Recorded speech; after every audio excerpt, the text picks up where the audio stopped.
जय श्री कृष्ण। राधे राधे। आप सभी भक्तों का आज की इस कथा में हार्दिक स्वागत है।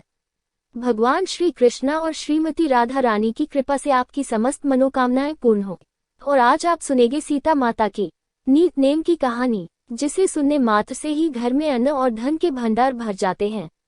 इस कहानी के बारे में एक पौराणिक कथा में कहानी को माता सीता कहा करती थी और श्री राम भगवान इसे सुना करते थे।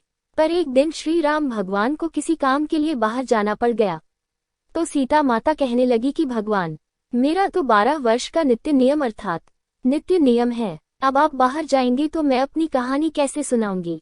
भगवान श्री राम ने कहा कि तुम कुआं की पाल पर जाकर बैठ जाना और वहां जो भी औरतें पानी भरने आएंगे उन्हें अपनी कहानी सुना देना। सीता माता ने ऐसा ही किया और कुएं की पाल पर जाकर बैठ गई। उसी समय एक स्त्री उसके ऊपर पानी भरने आई। उसने रेशम की जारी की साड़ी पहन रखी थी और सोने का घड़ा ले रखा था। सीता माता ने उसे देखकर कहा कि बहन, मेरा 12 वर्ष का नित्य नेम सुन लो। पर वह स्त्री बोली कि मैं तुम्हारा निकनेम सुनेगी तो मुझे घर जाने में बहुत देर हो जाएगी और मेरी सास मुझसे लड़ेगी। उसने कहानी नहीं सुनी और चली गई। उसकी रेशम की जड़ी की साड़ी फट गई और सोने का घड़ा मिट्टी के घड़े में बदल गया। सास ने देखा तो पूछा कि यह किसका दोस्त अपने सिर पर लेकर आ गई। बहू ने कहा कि कुएं पर एक औरत बैठी थी, उसने अपनी कहानी सुनाने के लिए कहा, लेकिन मैंने सुनी नहीं, जिसका फल यह मिला। आप बहू की अगले दिन सास वही साड़ी और घड़ा लेकर कुएं के पार पर गई। सास को वही सीता माता बैठी मिली और सीता माता ने कहा कि बहन, मेरी कहानी सुन लीजिए। सास बोली कि एक बार छोड़, मैं तो 4 बार कहानी सुन लूंगी। तब सीता माता ने उसे अपनी कहानी सुनाई। कहानी कुछ इस प्रकार से। राम आए, लक्ष्मण आए, देश के पुजारी आई, नित्य नियम का नाम लाए।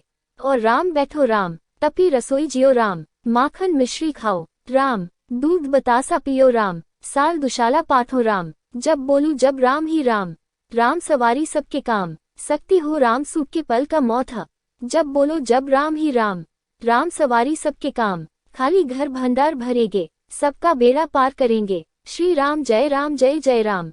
सास बोली कि बहन, कहानी तो बहुत अच्छी लगी। कहानी सुनकर सास अपने घर चली गई और उसकी साड़ी फिर से रेशम की बन गई। मिट्टी का घड़ा फिर से सोने के घड़े में बदल गया है। आप बहू कहने लगी कि सासू माँ, आपने यह सब कैसे किया।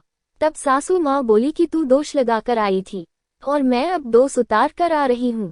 बहू ने फिर पूछा कि सासू माँ, वह कुएं वाले स्त्री कौन थी। सासू माँ बोली कि वे सीता माता थी। वह पुराने से नया कर देती है, खाली घर में भंडार भर देती है, लक्ष्मी जी का वास घर में कर दे और आदमी की जो भी इच्छा हो उसे पूरा करती थी। बहू बोली कि ऐसी कहानी मुझे भी सुना दो। सास बोली कि ठीक है, तुम भी सुनो। और सास ने कहानी कहना शुरू किया। कहानी सुनकर बहू बोली, कहानी तो बहुत अच्छी है। सास ने कहा कि ठीक है, इस कहानी को रोज कहा करेंगे। अब सास बहू रोज सवेरे उठाती, नहाती धोती और पूजा करने के बाद नितनेम की सीता की कहानी करती। एक दिन उनके यहाँ एक पड़ोस की औरत बोली कि बहन, थोड़ा आग देना। तब सास बहू बोली कि आज तो हमने अभी तक जलाई ही नहीं। पड़ोसन ने कहा कि तुम सुबह 4 बजे से उठकर क्या कर रही हो। फिर उन्होंने कहा कि सुबह उठकर हम पूजा करते हैं, फिर सीता माता की नितनेम की कहानी कहते हैं।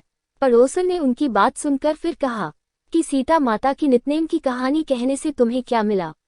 वह बोली कि उनकी कहानी से घर में भंडार भर जाते हैं, सारे काम सिद्ध हो जाते हैं, माँ की इच्छा भी पूरी होती है। पड़ोसन बोली कि बहन, ऐसी कहानी तो मुझे भी सुना दो। फिर वह बोली कि ठीक है, तुम भी यह कहानी सुन लो। अब वह पड़ोसन भी नित्य नियम सीता माता की कहानी कहने लगी। कहानी कहने से सीता माता ने पड़ोसन की भी भंडार भरे। अब तो पूरे मोहल्ले में सीता माता की नित्यनेम की कथा चल पड़ी। हर किसी की मनोकामना पूरी होने लगी है।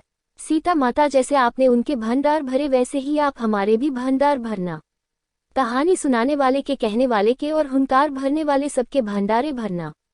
उत्तर प्रदेश, बिहार, हिमाचल प्रदेश और हरियाणा के कुछ क्षेत्रों में आज भी यह कथा सीता जयंती पर सुनाई जाती है। नितनेम की एक कथा मैं अपनी दादी से सुनी थी और दादी यह कहानी हर रोज जब पूजा करती थी तो पूजा करते समय कहा करती थी और दादी से सुनकर सब बच्चों को यह कहानी मुंह जुबानी याद हो गई थी। आप लोग भी कमेंट बॉक्स में जरूर बताएगी, क्या आपने यह कहानी कभी अपने बचपन में सुनी थी और अगर सुनी थी तो फिर किससे सुनी थी, दादी से या नानी से। कमेंट करके जरूर बताइए। जय श्री राम, प्रेम से बोलिए। तुलसी मैया, राम जी की, ठाकुर जी की जय। जय श्री कृष्ण, राधे राधे। आज का वीडियो आप लोगों को कैसा लगा कमेंट बॉक्स में बताइए। वीडियो अगर पसंद आए तो लाइक कीजिए, सब्सक्राइब कीजिए और बेल आइकन को भी जरूर प्रेस कर लीजिए। इससे होगा कि इस चैनल पर जो भी न्यू वीडियो अपलोड होगी उसकी नोटिफिकेशन आपको पहले मिल जाएगी। मिलते हैं अगले वीडियो में, तब तक के लिए धन्यवाद।